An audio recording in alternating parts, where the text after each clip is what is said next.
I love the liveliness, the constant feeling of energy. Definitely the world-class education. The diversity. Nah, the nightlife. I would say the people. For me, it's the stories. My name is Waja, and welcome to Toronto Story Archive.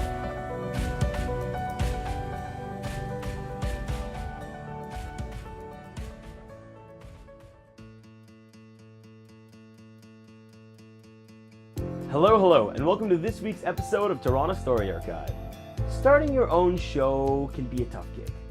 On its face, it sounds pretty simple. You put together some great content, get a half-decent camera and mic if you're into the TV, YouTube angle, or instead just a mic, if, like me, you're more about the podcast life. And then you hit record. But it's much more complicated than that, and I mean that besides all the post-production work. When I first got into the market of producing dynamic content beyond the written word, the learning curve was steep. At the time, I was focused on YouTube and producing instructional videos in the realm of public speaking. These were semi-successful. I mean, they weren't abject failures. They didn't get 0 views, which I suppose is something. I mean, it's literally something because it's more than nothing. Metrics are the worst, right? Even now on episode launch dates, I can't help checking my Libsyn Dash every 5 minutes, and then I'm immediately stunned when we don't have a few hundred more downloads. It's downright masochistic. My point, though, is that learning the ropes of producing this content was a struggle. Once the audio was synced and the video cut to my satisfaction, there was distribution and social media marketing. For podcasting, it became even more complicated. Now there was a website to update, a distribution list for LinkedIn and Facebook, branded images for Instagram, and separate copy for all 3 plus Twitter. Between the night before and the day of, distribution alone can take over 2 hours. Now, it sounds like I'm complaining, but to be clear, I enjoy every moment of it. The challenge that is the podcasting process has been more surprise than struggle, and a rewarding surprise at that. I'm also lucky because although Toronto Story Archive is directed, hosted, and marketed by yours truly, I have a supportive fiance more than ready to lend her photographic and graphic design skills to the cause, both elements well outside my wheelhouse. As it stands, my setup for Toronto Story Archive is still in its infancy. My podcasting mic is a lav mic, and my studio is this strangely soundproof room in my apartment. Seriously, you close the door and you can't hear anything in here. There are birds outside right now, but they might as well be on mute. On the other hand, from their complaining, it seems like my neighbors can hear me perfectly. But I mean, come on, you're sleeping at 2 p.m.? Are you kidding me? Bloody layabouts. But I digress. My setup is still in its infancy. Most times I update the website, there is a fresh challenge waiting to be overcome. But it's exciting.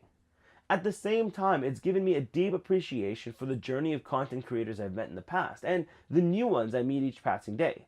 Their journeys are fascinating because often they do not mirror my own, but instead provide a contrast, introducing me to facets of the world of media that I might not even have known existed. And that's where this week's guest comes into play.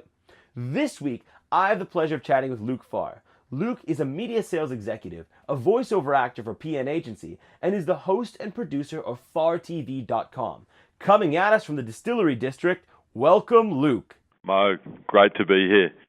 And a fantastic introduction that you've just provided. Cheers to that, my friend. So, Luke, how are you doing today? How are things? Very good, very good. Can't complain. It's a Thursday, and right now it's a good day. It's a good day to be alive, and it's an absolute pleasure to be on the show, Mo. Thank you so much for organising that, and it's a pleasure to be here. Absolutely, it's my absolute pleasure as well. I want to tell the listeners a little bit about how we met, because this was super cool to me, and it illustrates the power of Instagram marketing.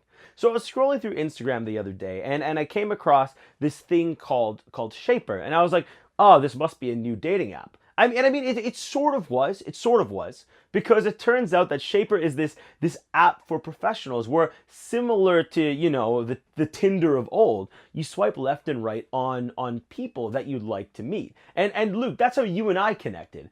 I was skeptical about the app at first, but it's pretty sweet, am I right? Absolutely, and Mo, it was exactly how you operate on Tinder. I saw those deep brown eyes in that photo, and I thought this is just a match made in heaven. Fantastic.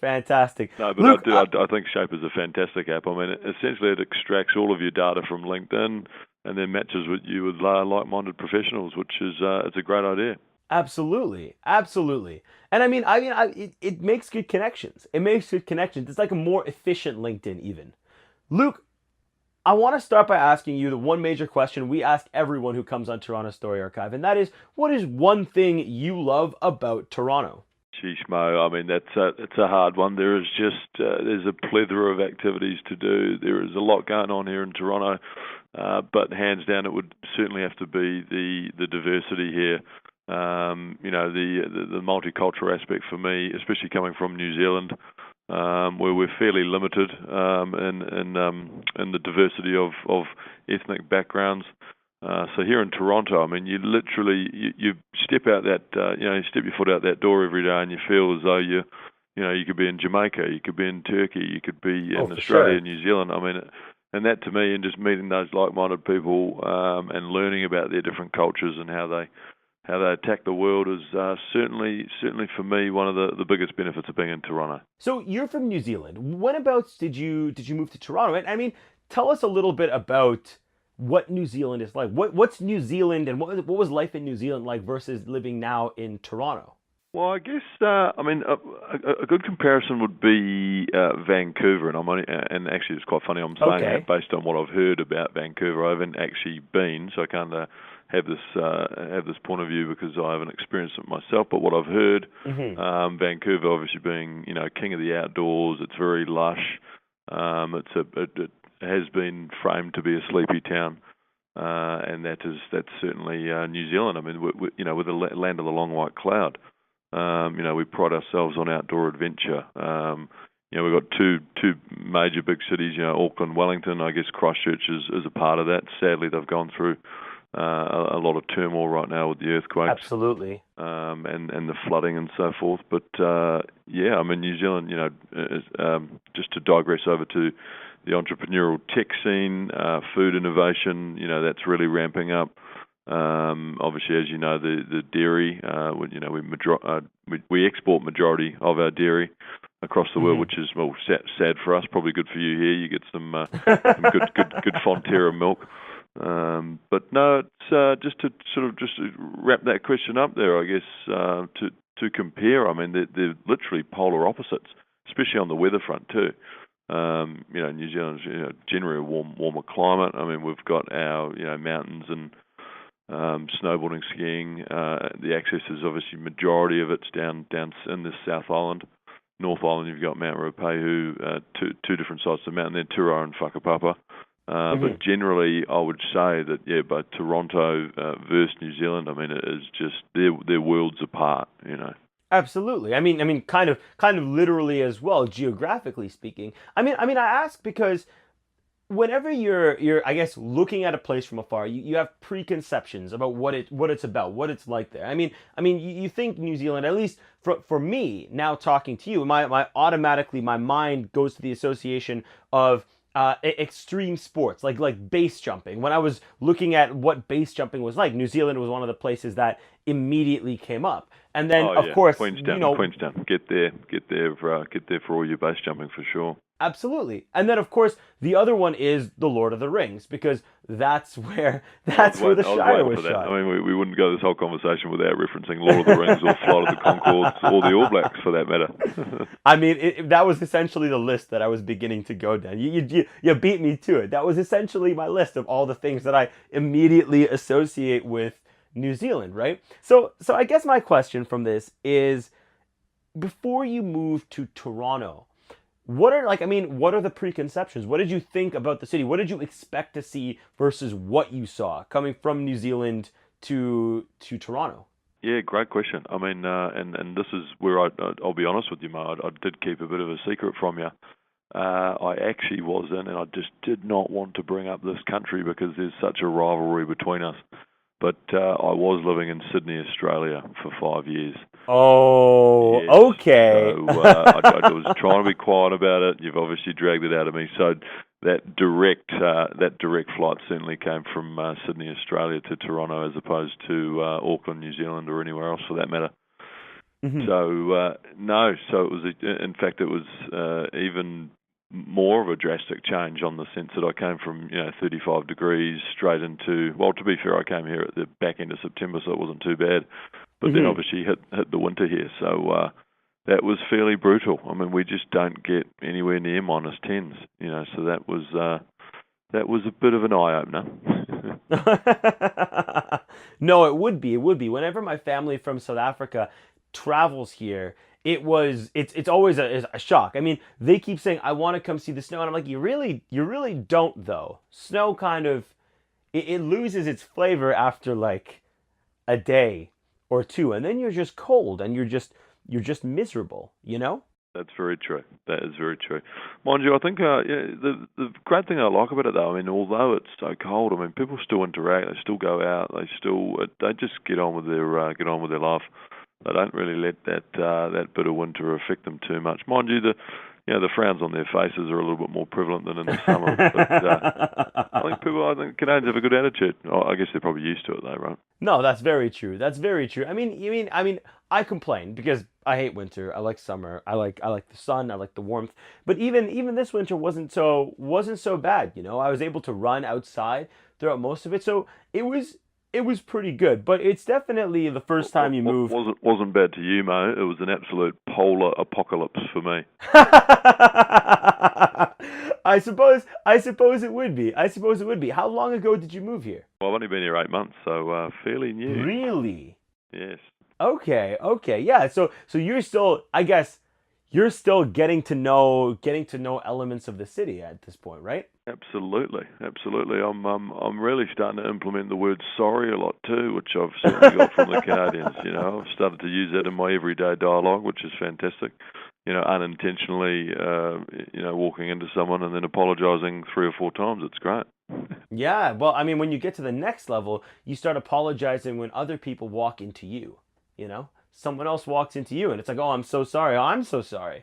That kind of that back and forth is very, very inherently Canadian. It's how we differentiate ourselves from the Americans, I know, but it's like, "Oh, you're so sorry," but you like literally beeline 200 meters away, clearly knowing that you're going to whack into me.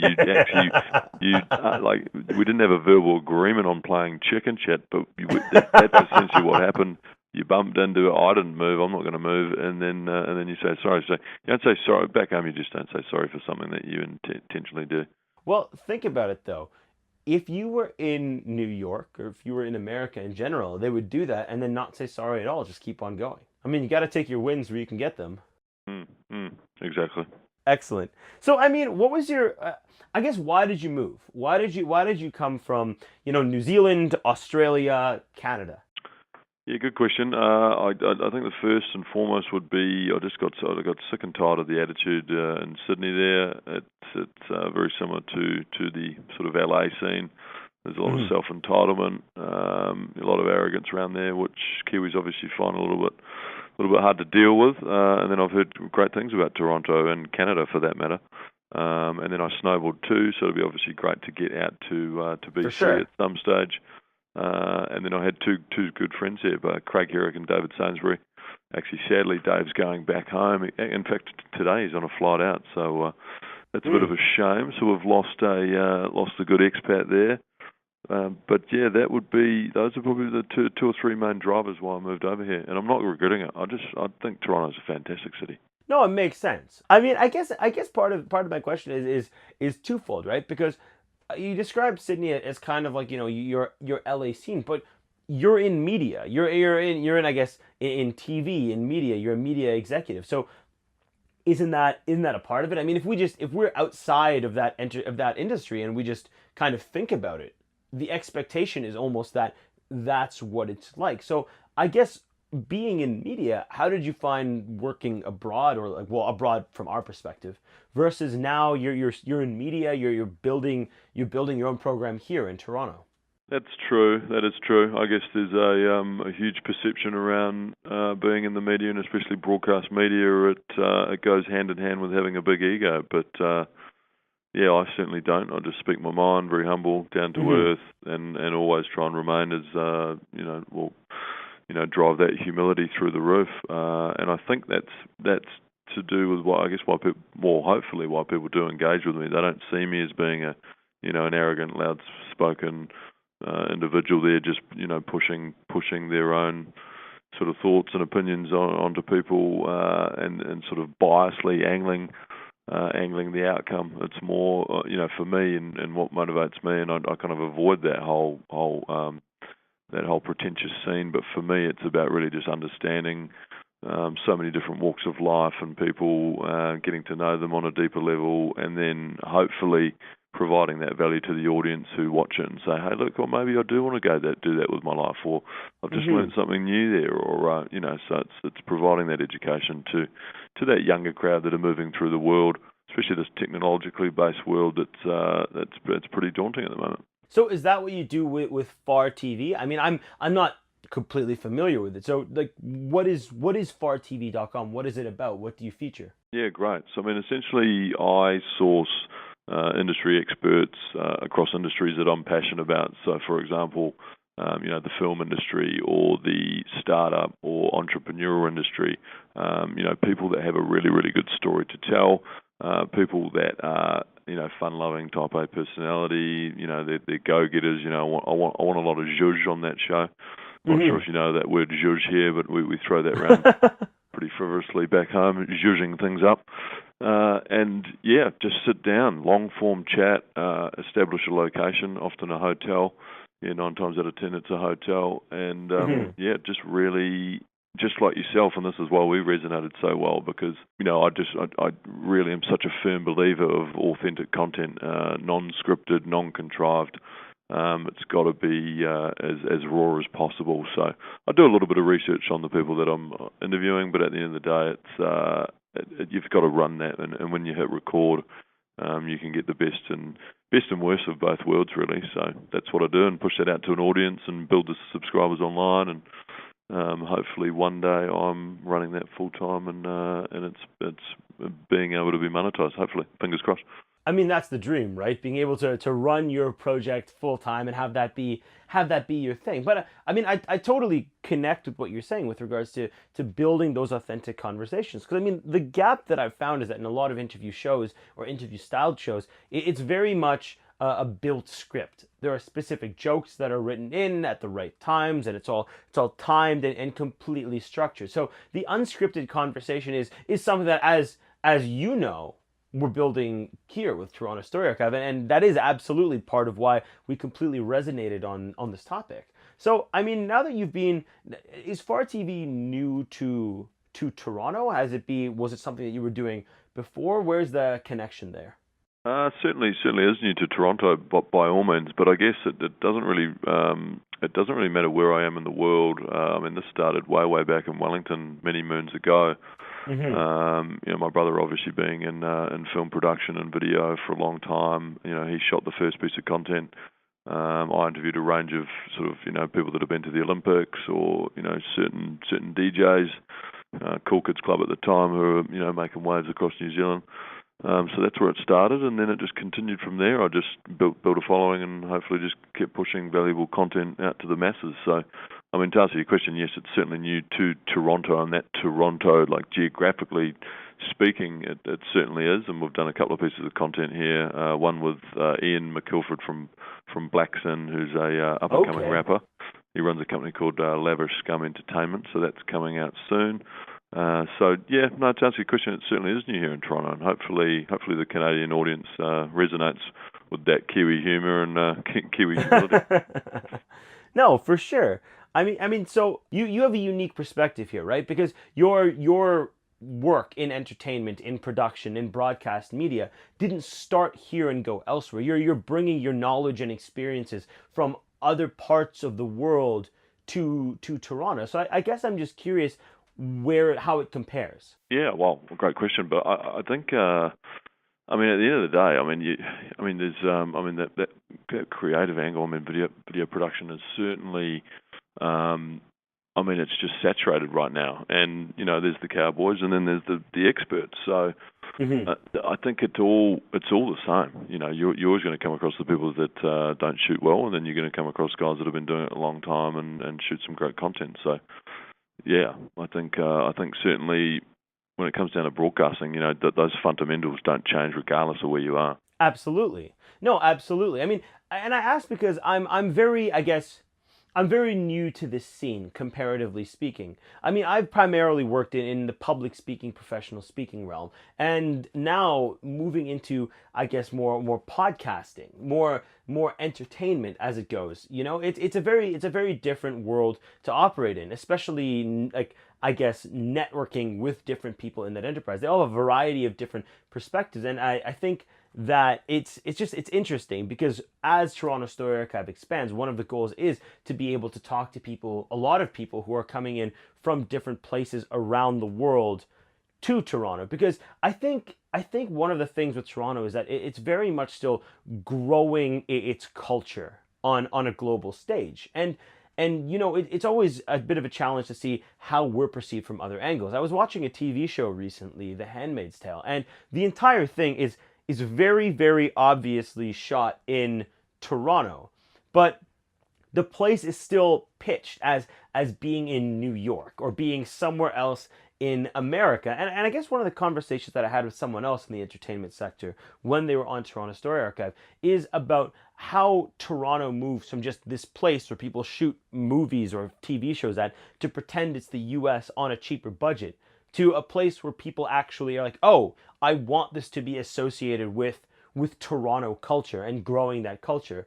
So, I mean, it's a bit of a winding route that I took there, but what are your thoughts on that? On the whole idea, like Toronto still defining its culture and finding the opportunity, finding the way towards being a place where people want to film and to shoot their location versus a cheap United States. Yeah, that's a very, very good topic, actually. And I've been toying with this idea for a long time. I mean, I think Toronto is, I mean, it's just so culturally diverse that it's really just lost its own identity. I mean, yes, a lot of these, you know, big producers and directors come out here to, well, obviously save on the dollar for sure. The exchange rate's obviously beneficial for the American dollar. And they come out here, but if they're trying to do localized content on a film production level and get that Canadian feel, then that's going to be a challenge. I can't comment too much on that. You'd know much more about that than me, being here a lot longer. But yeah, what are your thoughts on that? I certainly think Toronto has lost its own identity here. I mean, there's a huge sports movement, huge just different pockets of different countries that are all just morphed into one. I don't think it knows who it is, to be honest. I mean, it's an interesting topic, right? Because we've had a few people on Toronto Story Archive touch on this idea of who is Toronto, what is Toronto, versus other more defined cities in the world, like New York or Paris being two hugely obvious examples. And I think one of the challenges as well is that, I mean, Toronto is still a fairly young city, and the entertainment sector here, comparatively to the Hollywoods of the world, right, is young. So I think it really comes down to establishing ourselves and establishing a unique brand identity on the international stage. But I mean, I guess I want to touch on part of what you mentioned there, which is the multiculturalism has in a way contributed to Toronto losing its identity. I want to just dive in a little deeper to that. How do you think that the multicultural aspect of it has contributed to that loss of identity? Well, I just think, I mean, you've just got so many different walks of life here, don't you? And on an ethnicity level, and I think that in itself just brings those silos, or encourages those silos. I mean, at the end of the day, cultures want to be around their same culture. Well, I mean, generally. And hence where, obviously, I mean, you've got, Little Italy, and then you've got the Chinese area, you've got the Greek area. I mean, they all just interact on their own level. So I think those silos, and well, I mean, I don't want to compare it to the business world, but I mean, it's probably a fair analogy when you get a very, very big business that the marketing department stays the same, the sales department stays the same. They keep to themselves. Very rarely they're all interacting and connecting and communicating together as one. And I think that there is what's happening in Toronto. It's not we are Toronto or we are the Canadians and we are as one big city that offers all this value. It's more so all of these different siloed pockets offer all of the value. I mean, I guess that is true, right? Like you have Greek Town, which is the area that I live in. You have little Portugal, little Italy. You do have those regions of spaces that are, I guess, cordoned off by heritage and geography. But I mean, it's fun though, right? You get a different cultural feel every time you go to those places. And I've always, I guess, personally felt that was part of what I loved about Toronto, that you could like travel through 10 different countries just by wandering through the city. So, I mean, I guess my question following up to that is that have you found that to be unique to Toronto, that kind of setup, or unique to, I guess, Canada if we're looking at a broader sense? Do you have, I guess, those pockets, those more, I guess, those more economic pockets of restaurants and locations and businesses all centered around a specific culture back in New Zealand, or did you experience that in Sydney? Yeah, no, fair question. I think, I think Auckland's got elements of it, but it's just so sparse and spread out. I guess with Toronto, you see it more. It's a lot more dense, a lot more compact. It's a lot more visible, obviously. So, yeah, I just sort of haven't really experienced it to that degree. And same with Sydney. Like I was living, first I was living in Manly, which is the Northern Beaches, a huge surf community, a lot of parents raising their kids over there, very gentrified, very sort of lavish, nice, certainly nice area to grow up or raise a family. And you kind of, those were the two worlds. You got the people that obviously worked in the corporate world, or the tradies, and then you've got the families. So. And then you've got the ferry, which accesses the city as well. So that was obviously very helpful for the corporates getting to and from work. So I mean, those were the only sort of two cultures in that sense. And then I moved over to Bondi, and I guess Bondi's a whole different world on the sense it's it's probably more like your Miami. People walking around, everyone's very good looking. It's fairly pretentious. The eastern suburbs has a bit more attitude, but then you've got the access to all of the beaches along there. So once again, you've got all the surf community, but then you've got so like Coogee Beach, and there's a lot of like Lebanese around there. And I'm not sure if you've seen way back in like 2001, there were big fights in Bondi between the surfers and the Lebanese. Okay. So that's kind of that mix, and then you've got like way out, like an hour out, a place called like Parramatta, or out near like Blacktown, and there's very ethnic, a variety of cultures out there. So I guess you just don't see it as much. Whereas in Toronto, it's like it's very compact. It's you get around the TTC very easily. You walk your bike everywhere, and whilst doing that, you're seeing all these different ethnicities in one. Absolutely. I mean, so I'm in a somewhat hard segue because I have a somewhat frivolous question to ask you. How have you found, as someone, like you've lived here for 8 months now, what are your thoughts on the TTC? Because if you ask a Torontonian about the TTC, you will exclusively hear complaints. There's always delay on line 1, University and Ossington. There is another delay between St. Clair and that's pretty common. But in all honesty, seriously, for me, that experience has been like extremely efficient. I mean, you're only waiting 2-3 minutes between subways. That there is certainly not reality in Sydney. You're waiting at least 5 to 10. And then back home in New Zealand, you drive everywhere, or they're probably still using horse and carts, actually. So no, I've just got positive things to say about the TTC for sure. No, it's funny, and once you mentioned it, I had to ask because you always if you like hashtag TTC on Twitter, you're probably going to get the vast majority of those as complaints because. I guess it's almost like when I first moved to Toronto, I was like, man, this is awesome. I can just hop on a train and I'm on the other side of a city. This is great.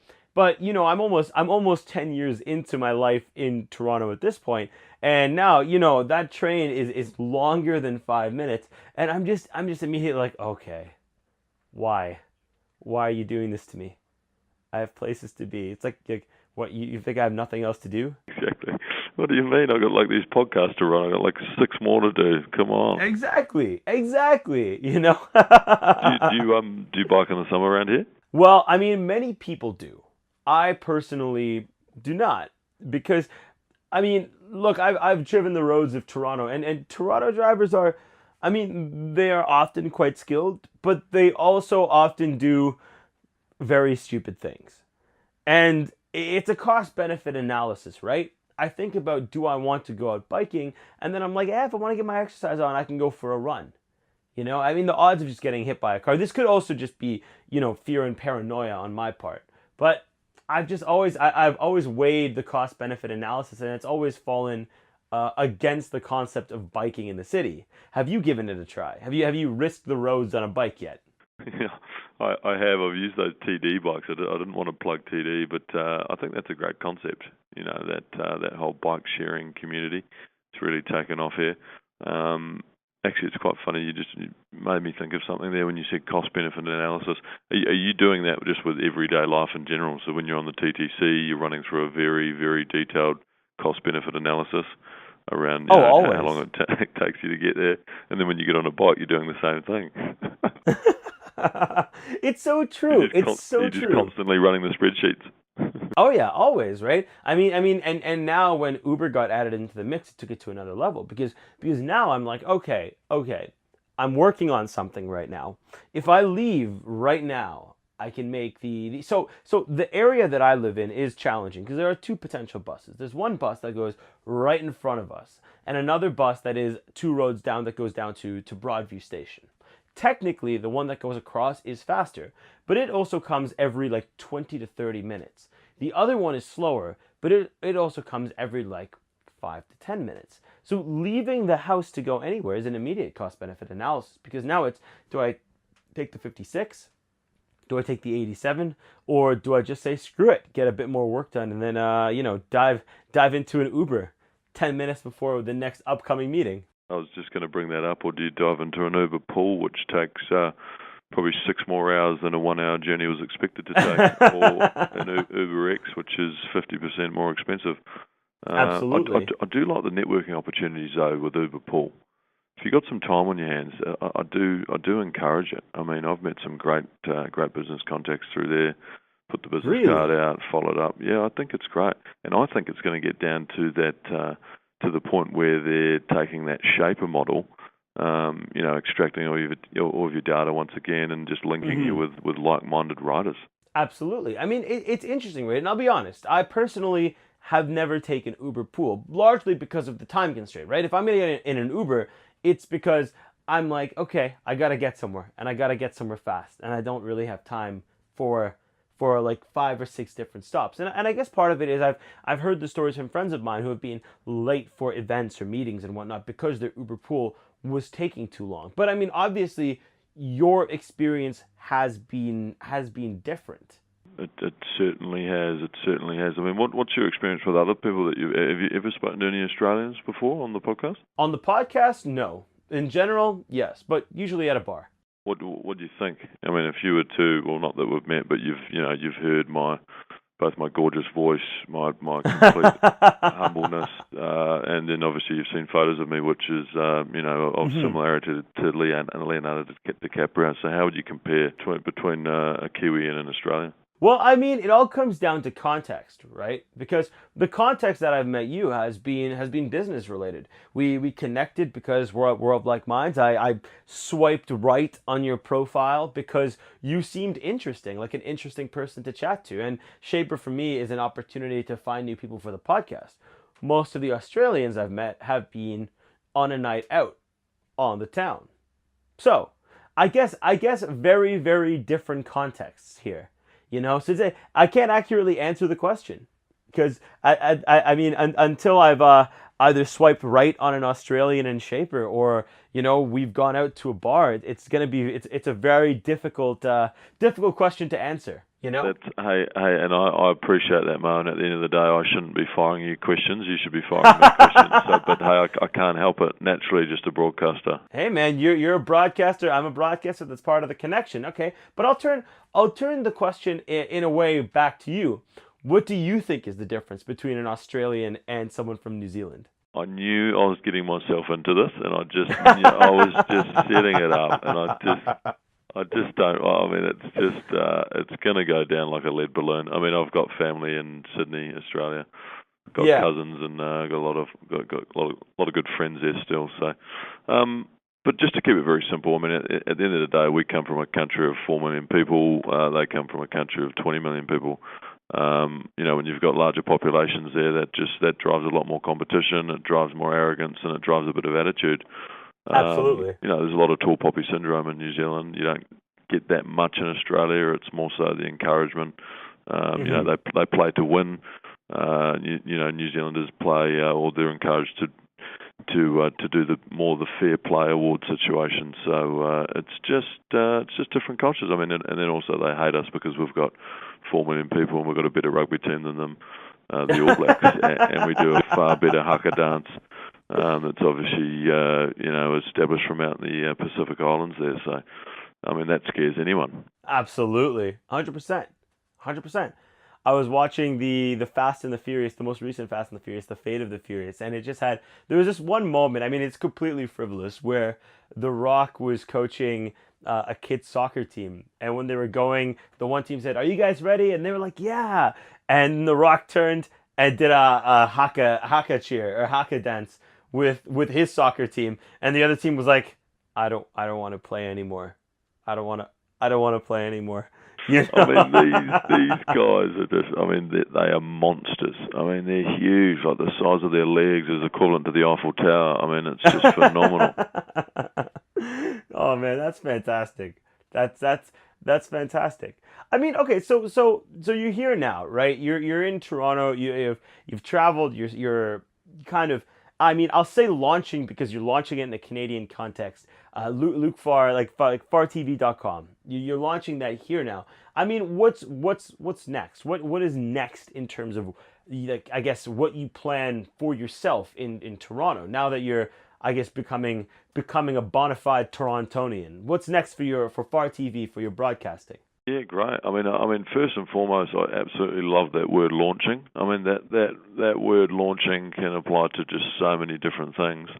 And in life and in general, I've always, I have given it 110, and hopefully I think I've launched into a lot of different things that, with both the positive attitude, with the best intentions.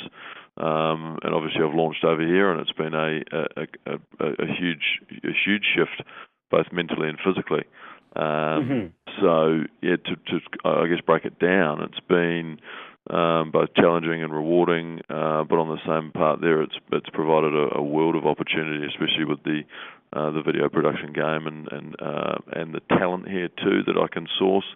You just don't get that quality of the talent that's here. You don't get that back home.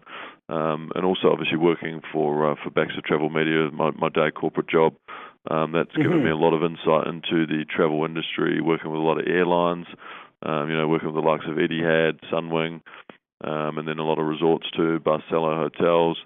So that's fantastic too, and there's a little bit of travel involved there. So that's given me a lot of good exposure and good experience in that market. So all in all, it's just the best hub for what I want to do and where I want to go. So I couldn't commend it highly enough.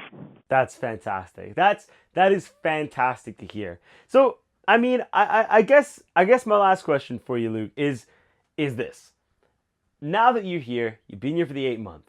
If you could recommend one place to go or one thing to do in the city, what would it be? Oh, geez, Mo. Once again, just these hard questions that are both hard, but also so good. You've thought this through, and I do like that. I appreciate that a lot. But, geez, I've been toying with it this whole session that we've been recording. I've just been thinking, geez, I wonder, I mean, who am I going to pick? Because there's so many good places.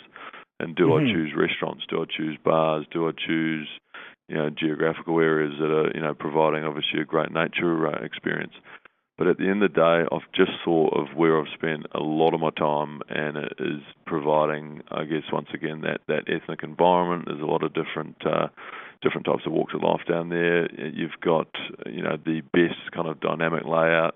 It's obviously a bar here, which I don't want to reference because everyone's going to think, Jesus, is he literally calling out like the best spot in Toronto as a bar or a restaurant? That's leading along down the lines of coming across as an alcoholic. However, it's not about that. I mean, I could be drinking waters and limes or soda pops. It doesn't matter. But at the end of the day, I'm going to have to say it. it is the one and only the local bar in Liberty Village, which is just Right on. it's a phenomenal environment. You've got the patio outside, you've got the big open, square rectangle bar right in the middle, which provides obviously a lot of social conversation. You've got great food, $2.50 tacos, $2 steam whistle pilsners, and what more do you want? That's fantastic. That's fantastic. Don't they have that like mini shuffleboard as well? The one that you use your hands rather than the broom for? Oh yeah, how could I forget that? Yeah, there they do.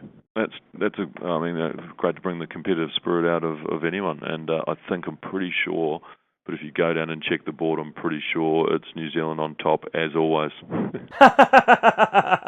As always. Luke, thank you so much for joining us on Toronto Story Archive. It has been an absolute pleasure chatting with you. Mo, thanks for your time too. Been a pleasure, never a chore, and happy to do it again. 100%. And that's a wrap for this week's episode of Toronto Story Archive. Each episode, we bring on guests from Toronto to tell us a story, any story, about their life in the city. Our commitment is to not sell, pitch, or bore you. Our goal is to amuse, excite, and at the end of the day, entertain you with stories told by the many voices Toronto has to offer. If you have a story to share, shoot me an email to submissions@torontostoryarchive.com. My name is Waja, and thank you. Thank you for tuning in to Toronto Story Archive.